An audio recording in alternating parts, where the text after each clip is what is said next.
Oke, buat siapa ini panggilannya? Hana gitu. Jadi ini di sesi pertama, sesi tanya jawab seputar karir. Kamu ada hal-hal apa nih yang mau didiskusikan? Kita diskusiin satu-satu.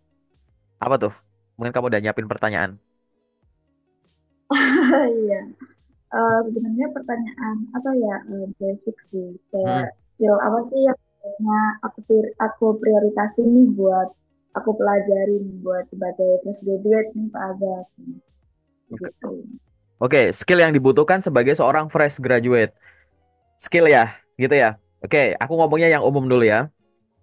Skill yang dibutuhkan bagi seorang fresh graduate untuk memperoleh pekerjaan pertama gitu kali ya, maksudnya ya. Ya dong. Ya, Ya, jadi gini. ya, Skill yang dibutuhkan seorang fresh graduate untuk memperoleh pekerjaan pertama itu kita bisa bagi menjadi dua jenis.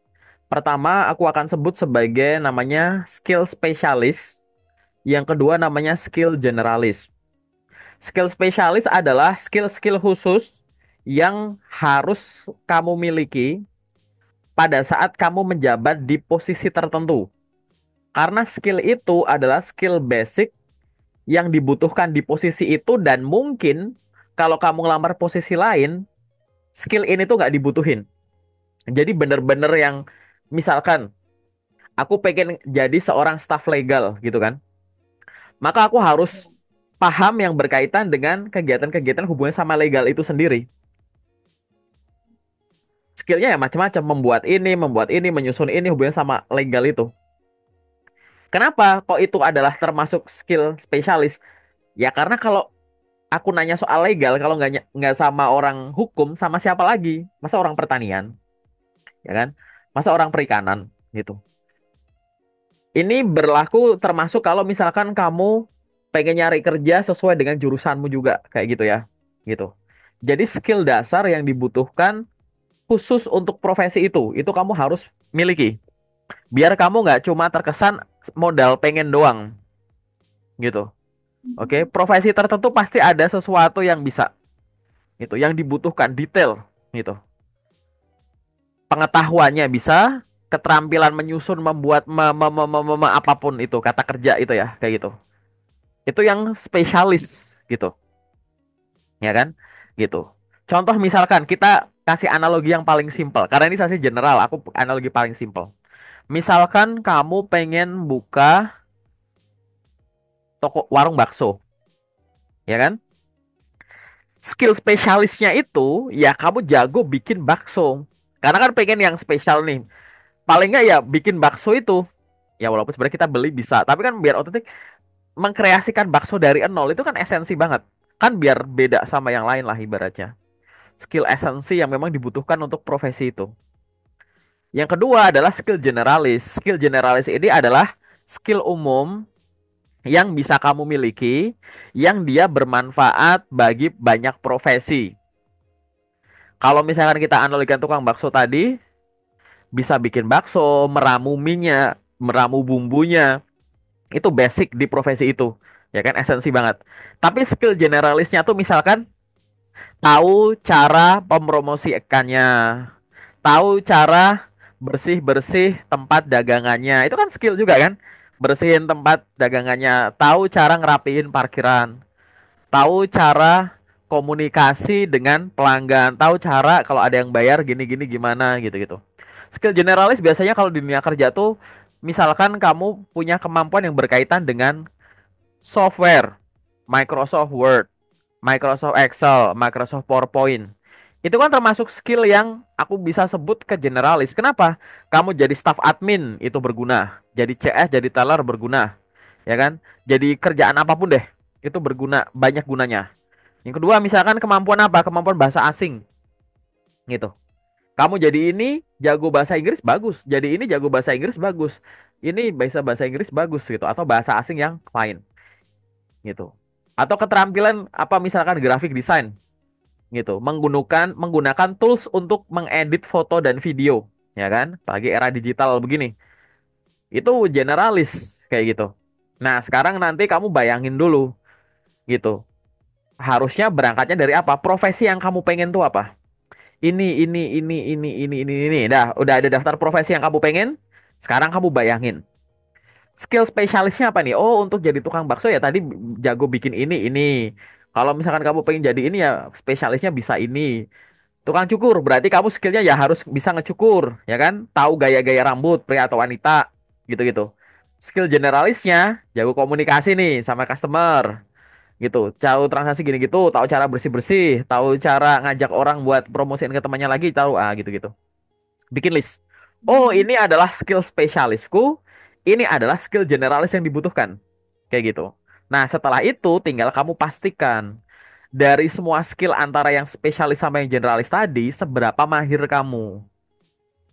Oh, ini adalah skill spesialis nih. Aku pengen jadi seorang ini, aku harus paham soal ini. Skillnya ini tuh balik lagi ya, bisa keterampilan melakukan sesuatu atau di sini nih, industry knowledge. Sesuatu yang kamu serap gara-gara membaca, gara-gara kuliah, gara-gara ikut bootcamp, gara-gara ikut ini itu diserap ke dalam otak industri knowledge, pengetahuan bidangmu. Tahu cara begini, tahu cara begitu gitu. Terus kemampuan menggunakan software tertentu. Misalkan, ya kan, kamu misalkan mau masuk ke bagian finance Maaf, atau Kak Agam nggak ada suaranya. oh tunggu sebentar. Cek cek, udah jelas suaraku? Cek cek. Halo? Gitu ya. Jadi kamu habis itu setelah mengkategorikan, oh ini loh kelompok skill yang harus aku miliki karena itu memang dibutuhkan spesifik untuk profesi itu. Terus ini skill-skill pendukungnya. Habis itu kamu ukur seberapa jago kamu menggunakan skill itu. Kalau kamu nanti kan akan ada tiga kategori tuh. Oh, yang ini aku udah bisa dan terbiasa. Nah, itu tinggal dilatih aja tuh biar jangan sampai lupa. Oh, ini ada yang kedua, ini aku bisa, tapi aku masih secukupnya aja. Aku baru tahu basic-basicnya.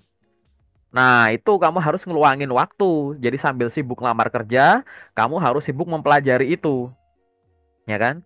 Terus yang ketiga adalah yang kamu malah belum tahu, belum bisa, padahal dibutuhkan untuk profesi yang kamu pengen. Wah, itu kamu harus ngejar dulu gitu. Biar nanti semuanya jadi bisa dan terbiasa. Jadi setiap harinya sambil kamu sibuk lamar kerja, kamu sibuk untuk pengembangan diri. Pengembangan diri itu tadi yang udah bisa dan terbiasa tetap dilatih biar tetap hot gitu ya. Yang udah bisa tapi baru secukupnya masih basic makin dilatih biar terlatih. Yang nggak bisa, nggak terbiasa malah baru tahu itu juga harus kamu kejar gitu. Nanti kamu bisa melihat ukurannya tadi belajarnya gimana.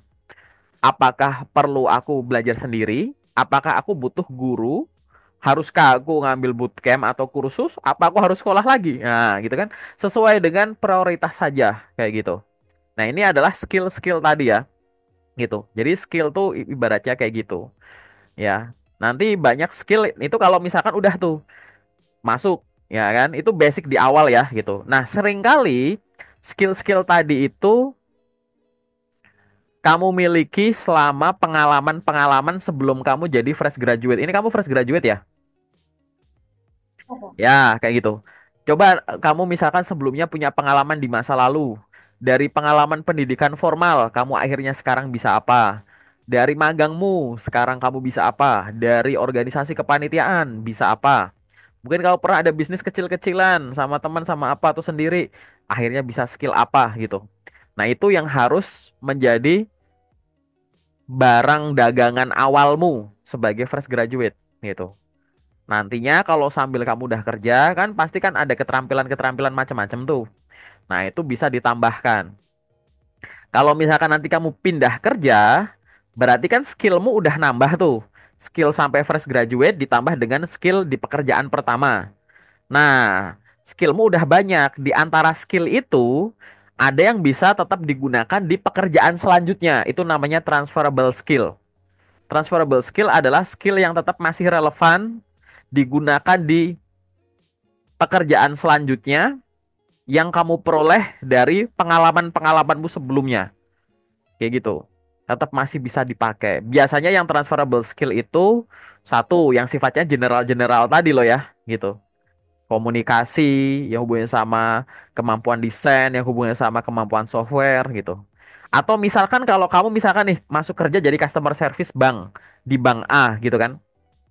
Habis itu kamu pindah ke bank B jadi customer service lagi. Itu kan banyak banget skill-skill kamu jadi customer service yang tetap bisa diaplikasikan. Paling nama softwarenya beda, paling nama produknya beda, tapi layanannya mirip-mirip. Paling ini beda gitu. Tapi pasti ada skill yang tetap masih relevan di situ. Nah, itu yang harus kamu lakukan tuh. Pastikan skill-skill tadi tertulis dengan rapi, dengan baik di CV-mu ataupun di lampiran-lampirannya. Selain itu, skill-skill itu juga harus tertulis dengan baik secara online. Misalkan kamu ngelamar kerjanya pakai job portal tertentu yang harus bikin akun gitu ya. Itu juga dijual di situ skill-skillnya. Punya akun LinkedIn dijual di situ. Terus misalkan nanti waktu apa? Interview juga dijual di situ. Sering kali ya fresh graduate itu ngomong nggak menarik itu misalkan gini. Apa kelebihan kamu? Kenapa kok ingin menjadi seorang staf administrasi misalnya gitu. Saya mampu menggunakan Microsoft Word, Excel, PowerPoint gitu.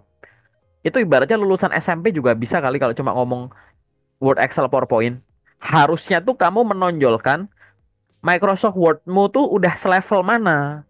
Microsoft Excel-mu tuh udah selevel mana gitu. Kelebihan saya adalah saya mampu menggunakan tools-tools administrasi secara advance misalkan. Saya terbiasa menggunakan Microsoft Word untuk menyusun ini, menyusun ini, menyusun ini. Saya terbiasa mengolah data dan menggunakan Microsoft Excel. Saya menguasai formula-formula ini, saya bisa membuat ini, VLOOKUP, HLOOKUP, pivot table, bikin dashboard, bikin ini gitu. Jadi nggak cuma sekedar mentioning aja. Kalau cuma mentioning ya lulusan SMP bisa, mohon maaf, lulusan SMA juga bisa gitu. Nggak ada bedanya gitu, ya kan? Gitu. Kan beda tuh ya gitu. Sesuatu dipegang sama orang dengan pengalaman tertentu itu bisa beda. Nah, jualannya tuh begitu. Tapi tetap itu kan secara lisan. Di awal suka nggak suka kamu akan dinilai dari apa yang tertulis dulu. Makanya yang tertulis itu termasuk di CV dan di lampiran-lampirannya gitu. Nanti bisa sih yang kedua, kita akan lihat apakah kelompok skill, kelompok keahlianmu sudah tertulis dengan baik. Kayak gitu. Itu jawaban umum ya seputar skill. Mungkin ada pertanyaan lain boleh. Sambil ngopi juga boleh.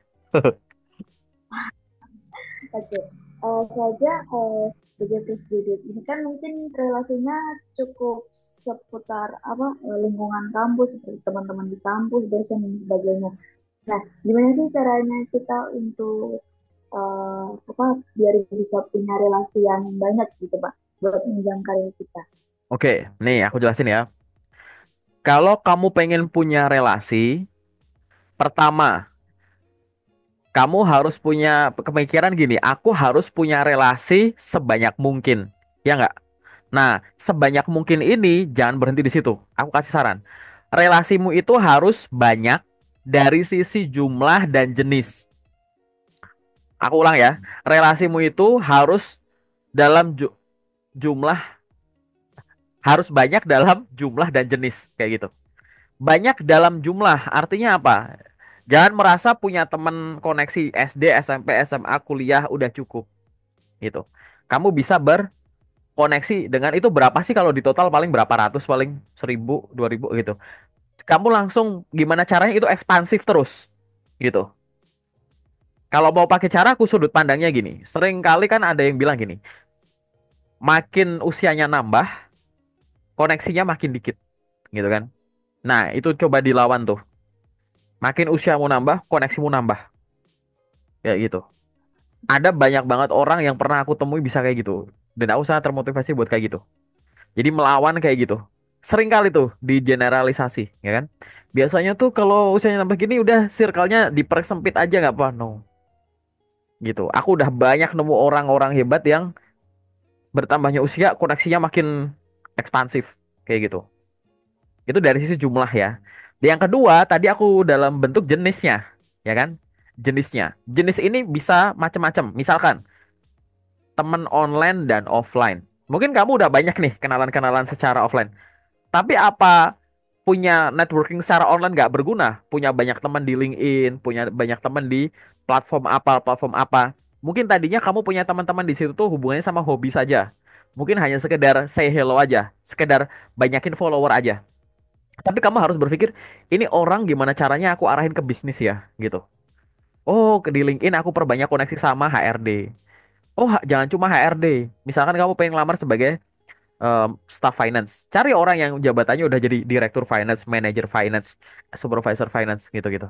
Konekin aja. Bahkan sesama fresh graduate akuntansi, connect aja gitu. Kan cepat lambat gitu. Atau aku connect sama inilah mahasiswa-mahasiswa psikologi lah. Toh juga nanti kalau mereka lulus pasti ada yang jadi HR gitu. Wah, kalau aku connect sama yang udah jadi HR susah di ACC. Ya kan? Connect aja mumpung masih jadi mahasiswa atau sesama fresh graduate nih.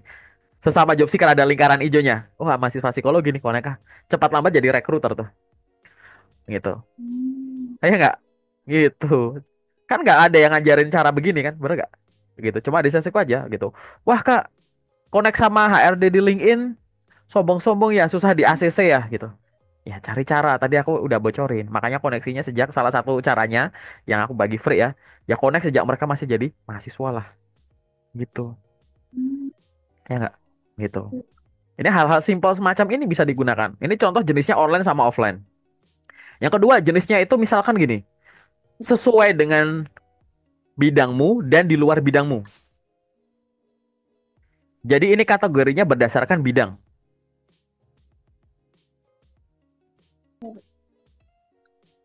Oke, nah ya kita zoom di tengah hujan nih di situ ya. Di mana sih kamu di Semarang ya? Gitu. Kita ya pokoknya di sekitar situ lah. Salah ya? Oke, kita lanjut lagi. Tadi aku bilang terakhir adalah punya temen itu yang jenisnya itu termasuk gini. Sesuai temen yang ada di satu keilmuan dan di luar keilmuan gitu. Misalkan jurusan kuliahmu apa? Psikologi. Oh, psikologi. Wah, ini kamu malah calon HR malahan. Gitu ya. Itu. Nah, ibaratnya gini, kamu kamu punya circle orang-orang psikologi misalkan. Entah itu ilmuwan psikologi, entah psikiater, entah psikolog, apapun itulah, gitu kan. Tapi paling nggak kamu juga harus punya teman-teman yang ada di sektor olahraga, misal, di teknologi, di budaya, di pendidikan, di pemerintahan, di sains, gitu, gitu. Biar apa? Yang wawasanmu juga luas, gitu. Karena mungkin suatu saat kamu misalkan berguna tuh. Misalkan kamu jadi HR ini real ya, teman yang aku bimbing juga ada. Misal tadinya kamu jadi HR di misalkan di marketplace. Terus habis itu kamu pindah jadi HR di perusahaan manufacture gitu. Tapi karena kamu udah terbiasa punya teman-teman yang ada di manufacture, kamu jadi tahu tuh dunianya gitu. Habis itu kamu pindah jadi HR di perusahaan rokok gitu. Kamu punya teman-teman yang ada di rokok gitu. Gitu. Jadi buat memperluas wawasan selain hobi membaca koran, berita, kamu bisa gitu. Jadi teman-teman pun jangan ketemu orang psikologi lagi di sana orang psikologi, psikologi, psikologi. Nanti kamu ya di psikologi psikologi mulu. Itu karena tadi barangkali nanti karir ke depanmu kamu akan cross gitu. Ada cross bidang walaupun sama-sama jadi HR misalkan atau masih di bidang psikologi. Oh, kamu nanti ke arah pendidikan ada gini ke arah sini ke arah sini. Jadi udah terbiasa, ya kan? Gitu. Udah bisa ke arah situ. Koneksi networkingnya tuh semacam itu. Dan yang selanjutnya adalah jangan membatasi diri apalagi misalkan jenisnya koneksi di Indonesia dan luar Indonesia gitu. Karena globalisasi masa temannya cuma orang Indonesia doang. Nggak usah yang susah-susah deh. Kita sekarang di Pulau Jawa nih. Cari teman di pulau sebelah. Pulau sebelah, sebelah, sebelah, sebelah. Gitu. Ya kali kamu dari kecil sampai usia sekarang temanmu cuma di area mana itu Jawa Tengah saja gitu kan ya gitu misalkan. Atau temanmu yang seluruh Indonesia cuma teman kuliah doang gitu. Tapi setelah lulus nih kayak sekarang nih kamu nggak ekspansif ke arah sana gitu. Nah, itu jangan sampai gitu. Ya. Jadi Kak cari di Indonesia dulu kan Indonesia luas ya dari ujung sana, ujung Aceh sampai Papua tuh kamu punya kenalan. Walaupun online aja, virtual aja gak masalah. Kan ide bisnis bisa banyak. Rekrutmen online bisa. Bisnis online bisa ada video conference gitu-gitu. Apalagi kalau kamu mau ekspansif ke luar negeri sekalian, sekalian ngelatih bahasa asingmu. Wah, itu malah bagus gitu. Gitu. Networkingnya tuh semacam itu. Ya. Terus habis itu networking yang lain itu apa sih? Networking yang lain itu ada jenisnya. Ada namanya networking dua arah dan networking satu arah. Ini sebenarnya simpel sih. Ini contoh kategori lain ya, pembagian lain. Networking dua arah tuh misalkan ini. Kita bisa langsung TikTokan gini. TikTok, TikTok, TikTok. Kita bisa interaksi. Ada networking satu arah. Networking satu arah tuh misalkan kamu berbagi sesuatu biar mereka dengar, biar mereka lihat, biar mereka baca, tapi mereka nggak bisa langsung hubungin kamu. Dengan apa? Nyebar konten gitu. Kamu wajib ngelakuin itu. Networking, networking satu arah itu bisa dibilang sebagai personal brandingmu. Aku sebut satu arah ya, ini sebutanku sendiri ya gitu. Kenapa? Karena orang tersebut misalkan kamu punya link ini, bikin artikel, bikin postingan apa misalkan. Itu kan relatif satu arah ya. Dalam arti kamu nge-push, ngajak mereka ngobrol dulu gitu. Walaupun sebenarnya itu bisa dua arah sih, orang bisa komen itu bisa gitu, tetap dua arah. Tapi aku sebut satu arah tuh karena nggak secara langsung gitu, ya kan? Itu kan sebenarnya juga networking juga gitu. Kalau yang tadinya tuh kita gini sesama nih, sesama gitu. Sesama tuh karena kita ibaratnya kalau di sosial media tuh kita tuh connect, connect, connect, terhubung gitu ya jadi friend gitu. Kalau satu arah, ini kamu jadi kreatornya, orang tersebut bukan koneksimu, tapi followermu. Hmm. Follower biasanya kan menikmati kontennya kita, kreator gitu. Nah, itu kan bentuk networking juga sebenarnya. Bikin orang jadi followermu. Tadi ada yang bikin orang jadi friendmu yang bisa ngobrol, tapi ini bikin orang yang bisa jadi followermu. Bisa juga kan? Itu buat bangun reputasi juga gitu. Karena ya Terus nggak? jadi kayak eh, personal branding juga ya kak ya. Heeh. Jadi personal branding. Personal branding itu jangan salah itu juga networking loh. Mungkin ada orang yang akhirnya terpapar postinganmu, kontenmu, wah menarik nih follow ah gitu. Atau mungkin nggak follow, ngunjungin akunmu, entah sosmed apapun itu misalkan, terus, wah ini orang yang kita cari nih di connect. Mungkin orangnya langsung nge-DM kamu nawarin kerja, nawarin partneran bisnis, nawarin affiliate gitu-gitu. Bisa terjadi juga gitu. Nah itu bisa terjadi karena tadi networkingnya tuh banyak jenis gitu. Ingat ya, banyak dari sisi jumlahnya dan jenisnya. Karena kalau cuma banyak jenisnya, satu nggak berguna nanti. Bukan nggak berguna, nggak ada gunanya ya, tapi kayak nggak optimal gitu. Atau sejenis gitu. Temanku tuh ada ribuan kak, tapi tuh cuma di sektor itu aja gitu. Gimana kalau nanti industri itu lagi lesu, kamu harus pindah industri gitu. Padahal kamu butuh network yang sering disebut sebagai ordal gitu. Hmm. Oh ya, kemarin itu kan aku sempat ngepost salah satu sertifikat yang aku dapat dari itu kan training. Nah, itu ada beberapa kunjungan dari orang-orang yang tapi enggak yang terkoneksi gitu. Tapi kalau misal aku nyoba buat terkoneksi sama mereka itu enggak apa-apa ya kan? Lo nggak apa-apa. Orang kamu nggak pernah ikut trainingnya aja connect nggak apa-apa. Nah ini aku banyak tuh di LinkedIn, ku tahu koneksi sama artis-artis Indonesia dulu-dulu tuh.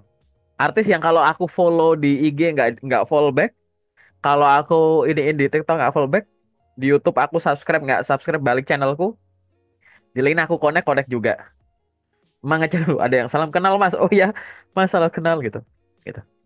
Malah ngobrol di LinkedIn gitu, gitu. Nggak apa-apa, sangat nggak apa-apa. Ingat ya, kalau ada yang bilang bahwa oh, aku mau menggunakan sosial mediaku untuk berkoneksi sama orang yang sudah dikenal saja di dunia kerja. Sorry, di dunia nyata gitu ya. Itu nggak apa-apa, itu haknya mereka. Tapi kalau itu dipakai untuk karir, menurutku kurang optimal. Karena kalau kamu hanya berkoneksi sama orang yang sudah dikenal aja, kan nggak ekspansif gitu. Temenmu nambah, nggak nambah atau nambahnya tuh dikit banget. Ingat loh, orang orang seluruh dunia aja ada berapa miliar? Ada 7 miliar. Masa temenmu nambahnya cuma dikit? Katakanlah orang seluruh dunia ada 7 miliar. 100% kan 7 miliar tuh. Terus 10%-nya berarti 700 juta. 1%-nya berarti 70 juta. Emang kamu punya teman 70 juta orang? Kan nggak ada. Atau nggak usah kejauhan deh di LinkedIn. LinkedIn ini tuh jumlah akunnya itu ada sekitar 30 ribu akun. Sorry, 30 juta. 30 juta akun. Dari 30 juta akun itu berarti 10%-nya adalah 3 juta. 1%-nya adalah 300 ribu. Lah emang koneksi LinkedInmu ada 300 ribu? Kan enggak gitu. Koneksi LinkedIn maksimal baru 30 ribu. Berarti kamu sebenarnya hanya perlu nyari tuh 0,00 sekian persen dari populasi dunia nggak sih gitu. Atau sebenarnya cuma ngambil Iya. berapa persen, 1%, bahkan nggak nyampe 1% itu kalau kamu mau koneksi full di LinkedIn. 0,01% dibandingkan dengan total populasi LinkedIn sampai dengan nih akhir 2024 gitu. Ya kan? Itu kan jenisnya macam-macam gitu. Jadi HR nggak cuma koneksi sama HR saja kayak gitu. Jadi bisa dengan yang lain gitu. Nah, hal-hal semacam itu yang harus dilakukan, ya kan? Gitu. Ini aku lagi coba cari ya. Aku coba cari akun LinkedIn sekarang tuh ada berapa sih orangnya? Bentar ya. Wait, wait. Jumlah akun LinkedIn sekarang di seluruh dunia, wah angkanya nggak keluar lagi. So, padahal waktu itu aku bisa loh nemu. Jadi angkanya disembunyiin nih sekarang nih sama link ini. Aku juga baru aktif LinkedIn itu waktu aku udah lulus kemarin sih, waktu masih jadi mahasiswa tuh aku kayak nggak yang terlalu aktif banget di LinkedIn gitu. Jadi mungkin emang agak lambat ya buat saya belajar hal-hal yang ini basic banget. Gitu. Oh nih, LinkedIn di Indonesia ada 27.900.000. Ya katakanlah 28.000 lah. 28 juta lah, ya kan? Dari 28 juta itu paling yang aktif setengahnya, ya kan? Hmm. Gitu. Yang aktif setengahnya. Paling dari yang setengahnya itu berarti 14 juta. 14 juta katakanlah setengahnya lagi, 7 jutanya yang job seeker. 7 juta job seeker. Ya. Katakanlah dari 7 juta job seeker itu setengahnya nyari profesi yang beda sama kamu, ya kan? Ada 3,5 juta. Dari 3,5 juta itu katakanlah setengahnya lagi nyari di luar daerah yang kamu cari. Oh, sedikit banget sebenarnya. Persaingannya dikit banget gitu. Gitu. Orang misal nih aku nyari HR ya, coba aku cari HR sih. Kan tadi kan kamu nih yang kata kunci HR aja yang lokasinya ada di Indonesia minimal jumlahnya itu ada 348.000 ditambah sekian kan. Paling 500 ribuan orang nih yang ada di LinkedIn. Itu 500 ribu ada di LinkedIn. Kalau kamu di Jawa Tengah ya, misalkan ya, aku coba cari ya. Jawa Tengah, Sentral Java coba ya. HR itu kalau di Jawa Tengah itu paling sekitar 50.000 orang. Bayangin, Hmm. koneksimu baru 100 sekian, HR ada 50.000 sekian. Maksudnya HR di akun link itu Iya. maksudnya akunnya itu ada kata HR-nya ya. Jadi bisa campur gitu antara orang yang udah kerja di bidang HR sama masih mahasiswa gitu, masih menempuh pendidikan. Kata setengahnya lah, berarti 25.000. Banyak. Sorry. Ya sekitar segitu 30.000, setengahnya 15.000, ya segituan. Ribuan tetap harusnya dengan status HR ya. Katakan 15.000 dengan status HR yang masih bekerja. Anggap aja setengahnya bekerja sesuai bidang, setengahnya enggak. Berarti ada sekitar 7.000. 7.000 HR beneran gitu.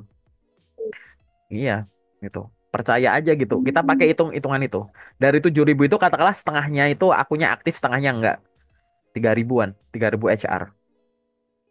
Harusnya kayak gitu. Kita main statistik angka kasar aja deh, gitu.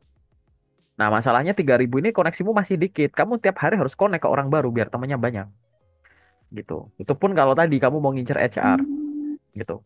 Oh, saya orang HR. Aku pengen nyari kerja hubungan sama HR nih. Oh ya udah cari orang-orang yang mau kerja jadi HR apapun. HR generalis, ya kan? Terus yang jadi HR yang tertentu aja. Admin HR, gitu. HR compensation and benefit, HR operation, HR apa lagi misalkan, employer branding, gitu. HR legal, HR training. Ah, banyak gitu. HR Hmm. rekrutmen, HR trainer gitu-gitu. Macam-macam. Nah, itu bisa kamu incar semua tuh, gitu ya. Gitu ceritanya. Wah, ini pertanyaanmu menarik nih. Cuma bahas networking tapi dalam gitu ya. Coba tadi sinyalnya nggak sih, nggak error-error. Bagus nih pertanyaanmu nih. Nah, biasanya orang fokusnya ke CV. Ini kamu fokusnya ke networking. Bagus loh. Serius. Orang pertama di 2024, bener. Yang dari awal sampai akhir itu bahasnya networking sama skill. Bagus. Appreciate. Gitu. Apalagi mungkin ada pertanyaan lain yang Kan kamu masih bingung. apa gini, sekarang kan ini ya apa kebanyakan kalau misal saya pernah nih ngelamar kerja di Jauh ya kan di Surabaya misalnya. Nah, kalau pihak perusahaan itu ada yang mau untuk online sama ada yang nggak mau online.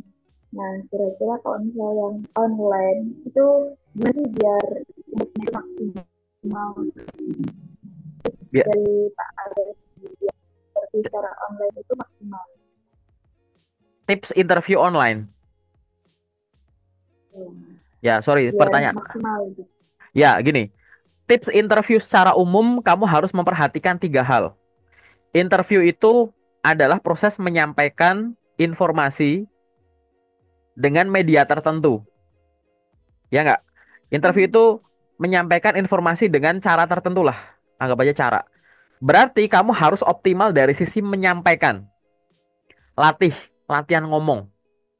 Sehingga komunikasi dari unsur verbal maupun non-verbalnya itu bagus.